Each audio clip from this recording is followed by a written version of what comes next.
저는 오늘 모든 염려는 하나님께 라는 제목을 가지고 말씀 나누기를 원합니다. 사람은 한 가지 일을 시작하면 세 가지 걱정을 하게 된다고 합니다.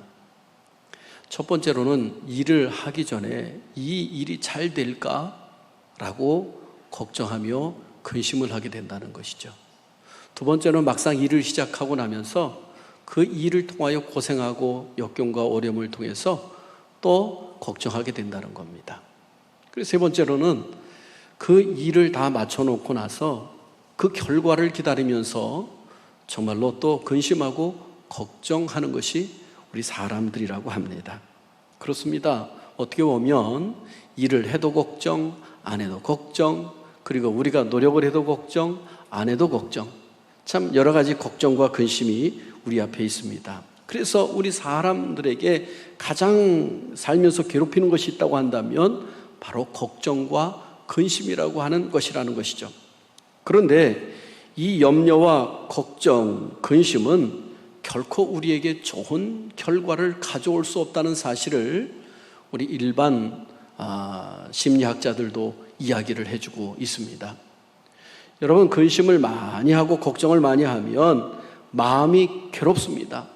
마음이 괴롭으면 이 염려에 사로잡히면 정상적인 생활을 하기가 어려운 거예요.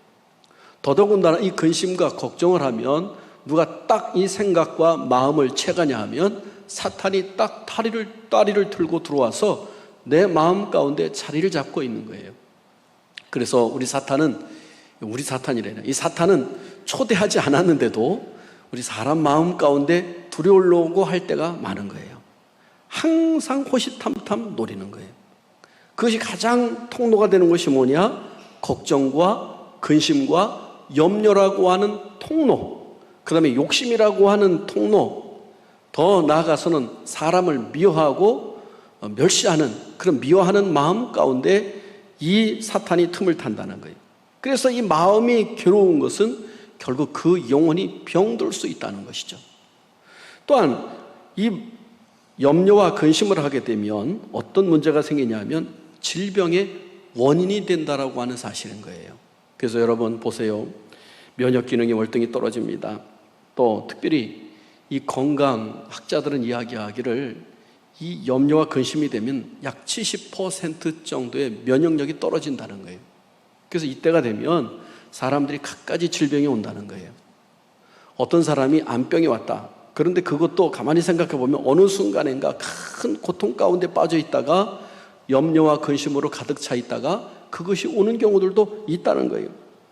여러분, 이토록 이 건강에 아주 상당히 밀접한 관계가 있는데요. 이 염려와 근심을 하게 되면 어디가 제일 먼저 고장이 나는 줄 아세요? 바로 위가 고장이 납니다.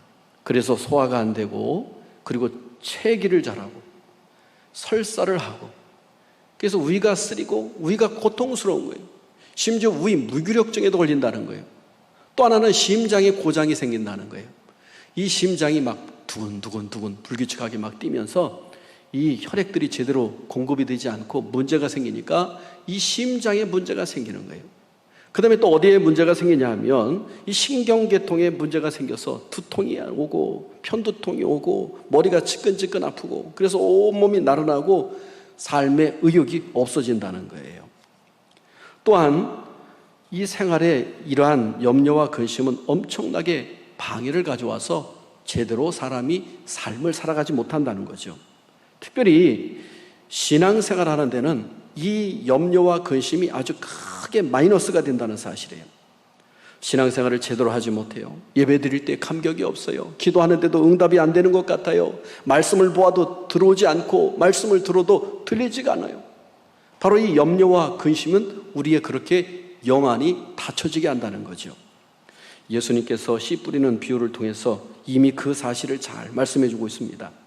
마태복음 13장 7절에 보니까 예수님께서 4가지 밭에 대해서 이야기를 합니다. 하나는 우리 길짝밭에 떨어진 씨, 또 하나는 돌짝밭 위에 떨어진 씨, 또 하나는 가시덤불에 떨어진 씨, 또 하나는 옥토에 떨어진 씨에 대해서 예수님께서 말씀해 주세요. 바로 이 세 번째 씨가 뭐였냐면 가시떨기 위에 뿌려졌다라고 하죠. 마태복음 13장 7절에 도로는 가시떨기 위에 떨어지며 가시가 자라서 기운을 막았고, 마태복음 13장 22절에 예수님께서 이 씨 뿌리는 비유에 대해서 제자들에게 설명해 주시면서 이렇게 갑니다. 가시떨기에 뿌려졌다는 것은 말씀을 들으나 세상의 염려와 재물의 유혹에 말씀이 막혀 결실하지 못하는 자요 말해주고 있습니다. 가시밭이라고 하는 것은 염려와 욕심이 그 가시덤불을 이루어서 그 말씀의 씨앗이 싹이 나서 열매를 맺는데 엄청난 방해가 있어서 결국 열매를 맺지 못한다라고 말씀해주고 있어요. 가시덤불이 말씀의 힘을 잃게 하는 거예요. 다시 말해서 근심과 염려가 이 말씀이 우리 가운데 자라지 못하게 하는 거예요. 일반적으로 보통 사람들은 근심을 대할 때 그럼 어떻게 해결하려고 하죠? 보니까요, 염려를 스스로 극복하려고 할 때가 많습니다. 그래서 용감한 사람들이죠. 그래, 나는 괜찮다 막 체면을 거는 사람도 있고, 그래, 이 문제는 나는 해결할 수 있어 막 생각하고 열심히 발로 뛰어다니는 경우가 있습니다. 그런데 여러분, 염려와 근심을 하는 것 중에는 내 힘으로는 도무지 해결하지 못하는 일들이 우리 앞에 무지기수라는 거예요. 너희가 염려하고 근심함으로 키나 한 자나 더 할 수 있느냐? 성경이 말씀하고 있잖아요. 이 염려와 근심한다고 우리가 해결할 수 없는 일들이 많이 있는데, 그것을 내 힘으로 해결했다고 하더라도 해결할 수 없는 것들이 많다는 거죠. 근데 스스로 내 힘으로 극복하겠다고 해요. 또 하나는 어떤 일이냐면 염려를 잊어버리려고 합니다. 그래서 이 사람들은 술로 아니면 쾌락으로, 그래서 이 모든 괴로움을 다 잊어버리려고 해요. 여러분, 잠깐은 이것이 마비시킬지는 모르지만은 깨고 나면 몸도 마음도 더 힘들어지는 것이 그렇게 하려고 하는 경우죠. 또 하나는 자포자기를 합니다. 그래, 이렇게 살아서 뭐하냐? 이렇게 염려가 근심과 많은 세상 속에서 내가 무엇을 할 수 있단 말이냐? 완전 무기력증에 빠집니다. 그리고 모든 걸 다 포기합니다. 삶의 의욕을 상실해 갑니다. 그래도 어떻게 하느냐? 결국 자기 목숨을 스스로 끊는 경우도 허다하다는 거죠. 그런데 오늘 본문은 이 염려에 대해서, 근심에 대해서, 걱정에 대해서 가장 좋은 처방을 오늘 말씀해 주고 있다라고 하는 사실이에요. 여러분, 의사가 진단을 잘하고 처방을 잘 해줘야만이 그 병이 깨끗이 빨리 날 수 있는 거예요. 그럼 오늘 본문 말씀은 무엇을 처방해 주고 있는가? 우리 빌립보서 4장 6절 말씀 같이 한번 읽도록 하겠습니다. 시작. 아무것도 염려하지 말고 다만 모든 일에 기도와 간구로 너희 구할 것을 감사함으로 하나님께 아뢰라. 이 성경이 처방해 준 원리는 간단합니다. 먼저는 아무것도 염려하지 말라라고 말씀해 주고 있어요. 아마 여러분이 이 말씀을 들을 때 실망할 거예요. 아니, 염려하지 말라고? 어쩌면 반박할지도 모르겠어요. 세상에 염려하고 싶어서 염려하는 사람이 어디 있겠어요? 염려 안 하고 싶은 게 우리 마음인데 자꾸만 염려가 생기고 근심거리가 있고 걱정거리가 있는데 어떻게 염려를 하지 않을 수 있겠어요? 라고 우리가 질문을 던질 수 있겠습니다. 그런데 여러분, 오늘 염려하지 말자라고 하는 이 사도 바울을 통해서 오늘 왜 사도 바울이 그렇게 염려하지 말라고 했을까? 이것을 깨달아야 됩니다. 여러분, 이 사도 바울이 이 염려하지 말라라고 썼을 때 그가 잘 먹고 호의호식하고 모든 것들이 건강하고 잘 나가고 있을 때 이 말씀을 썼다고 한다면 소설 쓰고 있네 라고 우리가 이야기할 거예요. 그런데 이 서신서를 쓸 때가 언제냐? 바로 사도 바울이 감옥에 갇혀 있을 때라고 하는 거예요. 지금 내일 일은 난 몰라요. 내일 자기의 생명이 어떻게 될지도 모르는 그런 상황 가운데 있는, 감옥에 갇혀 있는 상황 가운데서 지금 이 서신서를 썼다는 거예요. 더욱 염려되는 것은 자신이 그토록 애를 쓰고 힘을 써서 세운 교회에 대한 염려와 근심이 가득 차 있었습니다. 이 교회들에게 외부적으로 박해가 다가옵니다. 성도들이 흩어지기 시작합니다. 더더군다나 잘못된 이단이 교회에 들어와서 막 교회를 분열시킵니다. 교회가 네파 막 나눠지기 시작합니다.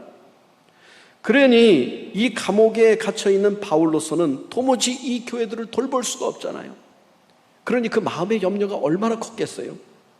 그럼에도 불구하고 사도 바울은 아무 염려하지 말라. 그리고 성도들에게 담대하게 말할 수 있는 것은 지금 나와 하나님이 함께 하시는 그 하나님이 계시다는 사실을 분명히 믿었기 때문인 것입니다.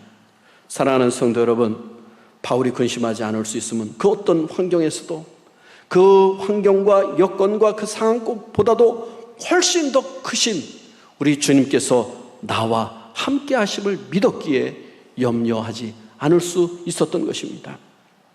또한 이 염려하지 않는 그런 비결은 뭘까?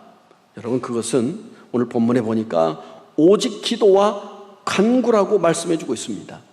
한마디로 말해서 기도라고 말씀해 주고 있어요. 기도하면 염려하지 않을 수 있다는 거예요. 기도 안 하면 염려가 생길 수 있다는 거예요. 다시 말해서 하나님으로 충만해지든지 아니면 염려와 근심으로 충만해지든지 둘 중에 하나가 될 수 있다는 사실이에요. 성경에 실질적으로 하나님의 백성들이 기도함으로 이 모든 염려와 걱정을 벗었다는 이야기로 가득 차 있습니다. 우리가 잘 아는 히스기야 왕이 있습니다. 아수르라고 하는 나라가 침공에 들어왔습니다. 예루살렘만 남겨놓고 그 밖에 모든 도시들이 다 점령이 되었어요. 18만 5천 명이 예루살렘 성을 뺑뺑 둘러쌌습니다. 도무지 지금 전쟁에서 저 18만 5천 명의 정예의 군대를 이길 힘이 이스라엘에는 없습니다. 그때에 이 사네립이라고 하는 아수르 왕이 납사게라고 하는 장군을 보내어서 항복하라는 거예요. 거기에 조문을 가지고 와서 항복하라고 이야기하는 거예요. 처음에는 히스기야 왕의 신하들에게 이야기합니다. 너희는 히스기야 왕의 말을 듣지 말아라. 또한 그 히스기야 왕이 하나님이 우리를 도우실 걸, 우리를 구원해 주실 걸 말하는 것을 믿지 말라는 거예요. 여러 이방 민족들이 있었지만 우리 아수르라고 하는 나라에 의해서 멸망당하지 않은 나라가 없다는 거예요. 근데 그 나라는 각각 자기들의 신을 가지고 그토록 기도했지만은 한 나라도 정복당하지 않은 나라가 없다라고 그렇게 외치고 있는 거예요. 너희 하나님도 믿을 것이 못 된다는 거예요. 너희 왕도 애굽도 하나님도 너희의 도움이 절대 못 되니까 빨리 항복하라는 거예요. 이사야 36장 14절로 15절에 보니까 그렇게 그 장면을 이렇게 묘사하고 있습니다. 왕의 말씀에 너희는 히스기야에게 미혹되지 말라. 그가 능히 너희를 건지지 못할 것이니라. 히스기야가 너희에게 여호와를 신뢰하게 하려는 것을 따르지 말라. 이사야 37장 10절에도 보니까 너희는 유다의 히스기야 왕에게 이같이 말하여 이르기를 너는 내가 신뢰하는 하나님이 예루살렘이 아수르 왕의 손에 넘어가지 아니하리라 하는 말에 속지 말라. 막 백성들에게 히브리 말로 야 히스기야 믿지 말라. 하나님이 너희들을 지켜준다는 말 믿지 말라. 왕과 백성들 사이를 이간질을 시킵니다. 여러분, 이 이야기를 들은 히스기야 왕의 태도를 보십시오. 그는 어떻게 했습니까? 이사야 37장 1절 2절에 보니까 히스기야 왕이 듣고 자기 옷을 찢고 굵은 베옷을 입고 여호와의 전으로 갔고 왕궁 맡은 자 엘리야킨과 서기관 셈나와 제사장 중 어른들도 굵은 베옷을 입으니라. 왕이 그들을 아모스의 아들 선지자 이사야에게로 보내매. 두 가지를 했습니다. 하나는 자기가 그 서신서를 가지고 하나님 성전에 나가서 기도하는 거예요. 하나님 앞에 부르짖는 거예요. 하나님 앞에 통곡하며 간절히 기도하는 거예요. 하나님 보시옵소서. 하나님을 모르는 이방 민족이 하나님의 이름을 모독합니다. 하나님의 백성을 멸망시키려고 합니다. 또 한 가지는 이사야 선지자에게 사람을 보내어서 기도해 주십시오. 우리 민족이 어떻게 되겠습니까? 그리고 물으러 사람들을 보내는 모습을 보게 됩니다. 이사야 선지자가 선포합니다. 하나님께서 하신다. 하나님께서 이스라엘을 보호해 주신다. 할렐루야. 하나님이 보호해 주신다라고 하는 이 메시지를 전달해 줍니다. 그리고 실질적으로 다음날 아침에 이스라엘 사람들이 그 군인들이 그 밖에 성이 잠잠하니까 가보았는데요. 18만 5천 명이 전날 밤에 주의 사자가 와서 다 그들을 침으로 그들이 몽땅 죽임을 당하고 시체만 나뒹굴고 있었다고 이야기해 주고 있습니다. 이사야 37장 36절에 보니까 여호와의 사자가 나가서 아수르 진중에서 18만 5천년을 쳤으므로 아침에 일찍 일어나 본즉 뭐뿐이니라 시체뿐이더라. 여러분, 그뿐만이 아닙니다. 이 사내립이 그렇게 기고만장하고 하나님의 이름을 모독했던 이 아수르 왕이 28만 5천 명이 죽고 나서 겨우 살아가지고 니느웨 성, 자기 수도 왕궁으로 도망을 갑니다. 그리고 왕궁에 가서 이게 어떻게 된 일인가, 그리고 자기 신전에 들어가서 기도하던 중에 자기 사랑하는 두 아들에게 그만 칼에 찔려서 살해당하고 마는 사건이 벌어집니다. 그리고 그의 다른 아들이 왕이 되었더라 라고 이사야 37장 37절로 38절 말씀에 이 장면을 이야기해 주고 있습니다. 사랑하는 성도 여러분, 하나님은 우리의 기도를 들어주십니다. 할렐루야. 단순히 염려하지 말라라고 하는 것이 아니라 하나님께서 우리의 기도를 들어주신다는 거예요. 내가 기도를 들으니 너희는 염려하지 말라고 말씀해 주고 있다는 거예요. 여러분, 기도하기를 시작하십시오. 하나님이 우리의 기도를 들어주시는 줄로 믿습니다. 기도하고 염려하지 마시기를 바랍니다. 우리가 기도에 대한 오해가 있어요. 우리나라 사람들은 옛날부터 많은 기도들을 했어요. 장독대에다 종안소를 떠놓고 막 기도를 하고, 아니면 나무에 가서, 이상한 바위에 가서 막 싹싹 빌고 기도했잖아요. 기도의 내용이 뭐예요? 복을 달라는 기도잖아요. 잘 되게 해달라는 기도였잖아요. 그 대상이 누구든지 상관없어. 나에게 복만 주면 된다는 거예요. 그런데 여러분, 하나님이 만드신 피조물이 절대로 복을 줄 수 없잖아요. 하나님은 영적인 존재시기 때문에 눈에 보이지 않지만은 만왕의 왕으로서 우주 만물을 창조하신 하나님이시잖아요. 여러분, 그 기도라고 하는 것은 바로 피조물에게 맡기는 것이 아니라, 귀신에게 맡기는 것이 아니라, 만왕의 왕이시오 창조주시오 나를 붙드시고 나를 인도하시는 그 하나님 앞에 나의 모든 문제를 맡겨드린다라고 하는 사실인 것입니다. 내가 붙들고 있을 때는 그것이 나의 짐이고 나의 고통이고 나의 어려운 문제예요. 그러나 그 문제를 하나님 앞에 아뢰면 그 다음부터 그 문제는 나의 문제가 아니라 하나님의 문제라고 하는 사실을 여러분 깨닫기를 바랍니다. 실제로 여러분 그거 아시잖아요. 우리 자녀가 밖에서 사고를 쳤어. 그래서 막 이 아이가 싸우다가 다른 아이를 때렸는데 이 아이 코피가 터지고 막 상처가 났어. 그래서 집에 돌아와서 엄마 아빠에게 사정 얘기를 하는 거예요. 아빠 엄마, 내가 이렇게 오늘 싸우다가 다른 애를 때렸어요.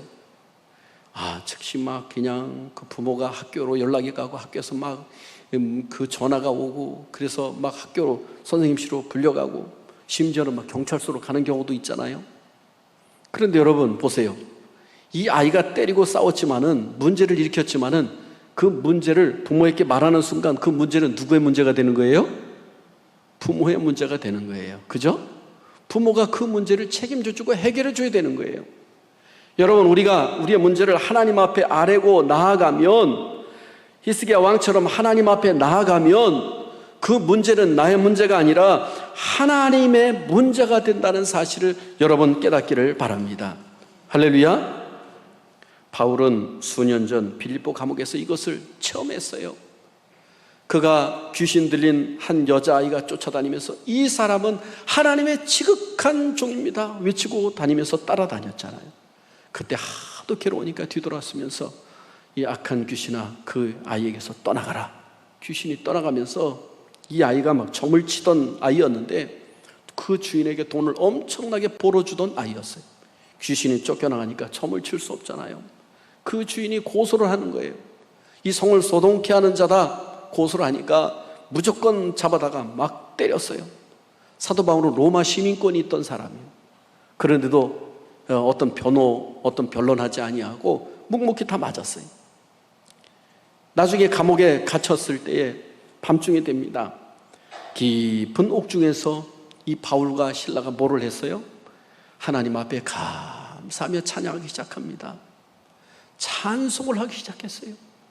그래, 놀라운 일이 벌어졌어요. 기도하고 찬송하는데 막 이 옥토가 흔들리면서 막 지진이 나더니 손에 발에 묶였던 착고들이 툭툭툭 풀리는 거예요. 그러더니 옥문이 열리니까 간수장이가 깜짝 놀라서 그 옥으로 막 뛰어옵니다. 이미 사람들이 다 도망쳤구나 생각을 하고 칼을 빼서 자기가 자결하려고 해요. 제수들을 제대로 지키지 못했으니까 자기가 생명유티하잖아요. 그때 이 사도 바울이 이야기하잖아요. 우리가 다 여기 있다. 그랬을 때 이 사람이 달려와서 어떻게 내가 구원을 받을 수 있습니까? 그때 가족들을 모으고 일가 친척들을 모으고 거기서 이 사도 바울이 복음을 전하니까 다 예수님을 영접하고, 바로 이것이 빌립보 교회가 생겨나는 놀라운 역사가 있지 않았습니까? 사도 바울은 근심하거나 염려하거나 하지 않고 하나님 앞에 감사하고 찬양하고 기도했더니 하나님께서 역사해 주셨던 놀라운 체험을 그는 기억하고 있었던 것입니다. 사랑하는 성도 여러분, 오늘 하나님 앞에 이 사도 바울이 간절한 마음으로 염려하지 말고 기도하라고 권면했던 이 말씀을 마음에 새길 수 있기를 바랍니다. 기도를 감사함으로 시작했다가 불평으로 끝내지 말고 우리는 하나님 앞에 진정으로 감사하며 기도함으로 승리할 수 있기를 바랍니다. 여러분, 아무리 어려워도 감사함으로 기도할 수 있기를 바랍니다. 할렐루야, 할렐루야. 어떤 부인이 교회에서 간증하는 시간이 있어서 간증을 합니다. 이 부인이 간증하는 내용 중에 보면 이런 간증을 했어요. 우리 남편은 술에 쩔어 사는 그런 남편이었어요. 얼마나 술을 많이 먹고 우리 가족들을 괴롭히는지 참 많이 힘들었어요. 그런데 어느 날도 또 술이 취해서 이렇게 들어왔는데, 그날 이 목사님께서 말씀 전했던 것이 기억나더래요. 뭐든지 감사하며 기도하십시오. 어떤 상황이든지 감사하며 기도하십시오 라고 하는 설교 말씀이 기억나서 남편을 보니까 이 술이 취해가지고 그냥 떨어져 잠을 자고 있는데, 코를 골며 잠을 자고 있는데 참 그렇게 불쌍할 수가 없더래요. 그러면서 또 한편으로 보면서 이런 생각이 들더래요. 그래서 그 자리에서 하나님 앞에 무릎을 꿇고 남편 손을 잡고 기도하는 거예요. 하나님, 이렇게 술탱이 남편이라 할지라도 옆에 있으니 감사합니다. 내가 가부가 되지 않게 해주시니 감사합니다. 언젠가는 이 사람이 인간이 될지도 하나님을 믿는 사람이 될지도 모르니 미리 감사하겠습니다. 특별히 토요일 날은 술을 더 많이 마셔서 주일이 되면 인사불성이 돼서 일어나지도 못해서 내가 마음껏 교회 가서 예배드리고 그리고 돌아올 수 있도록 해주시니 또한 감사를 드립니다 라고 감사 기도를 했다는 거예요. 그랬더니 코를 골고 잠을 자고 있던 남편이 갑자기 눈을 뜨더니 눈을 동그랗게 뜨고 아내에게 그렇게 얘기하더라는 거예요. 나 이제부터 예수 믿을게. 나 예수 믿을게. 당신이 그렇게 나를 위해서 눈물을 흘리며 기도하고 나를 위해서 이렇게 감사하는 모습을 보니까 정말로 나 예수 믿을게. 그 다음 주일부터 교회 나갔다는 거예요. 이분이 간증하는 거예요. 내가 10년 동안 남편이 변화되기 위해서 그토록 기도했는데도 기도 응답이 되지 않았는데 감사하며 하나님 앞에 한 번 기도했더니 기적의 역사가 나타났습니다. 성도들 앞에 간증하더라는 거예요. 여러분, 살면서 얼마나 많은 근심과 염려되는 일이 많습니까? 우리 모두 염려를 주께 맡기고 감사함으로 기도할 수 있기를 바랍니다. 할렐루야. 제가 이렇게 말씀드릴 수 있는 이유가 있어요. 여러분, 제 얼굴이 어떤 것 같아요? 지금 보기에 많이 좀 힘들어 보입니까? 사실 어떻게 보면 지금 가장 힘들고 어려운 시기를 제가 보내고 있어요. 아시는 분은 아시겠지만, 근데 여러분, 저는 전혀 하나님 안에서 기쁨과 감사함으로 채워져 있어요. 많이 죽을 것 같고 힘든 순간도 있었어요. 근데 분명한 것은 하나님이 나와 함께 하시고 하나님 앞에 감사함으로 기도하며 나갔더니 결코 두려움도 없고 그리고 걱정도 없고 염려도 없어요. 사랑하는 성도 여러분, 제가 간증할 기회가 반드시 있을 줄로 믿습니다. 하나님은 살아 계십니다. 하나님은 역사하십니다. 하나님 앞에 간구하며 기도하는 사람들에게 그 마음의 생각과 마음을 지켜주시며 하나님의 평강으로 가득 넘치도록 역사하신다는 사실을 믿으시기를 바랍니다. 오늘 말씀을 한번 같이 읽겠습니다. 빌립보서 4장 6절 7절 말씀 같이 읽습니다. 아무것도 염려하지 말고 다만 모든 일에 기도와 간구로 너희 구할 것을 감사함으로 하나님께 아뢰라. 그리하면 모든 지각에 뛰어난 하나님의 평강이 그리스도 예수 안에서 너희 마음과 생각을 지키시리라. 아멘. 이 말씀을 마음에 믿고 감사하며 간구하며 기도하여 승리할 수 있는 저와 여러분이 될 수 있기를 주님의 이름으로 축복합니다. 모든 염려는 하나님께. 할렐루야. 기도합니다.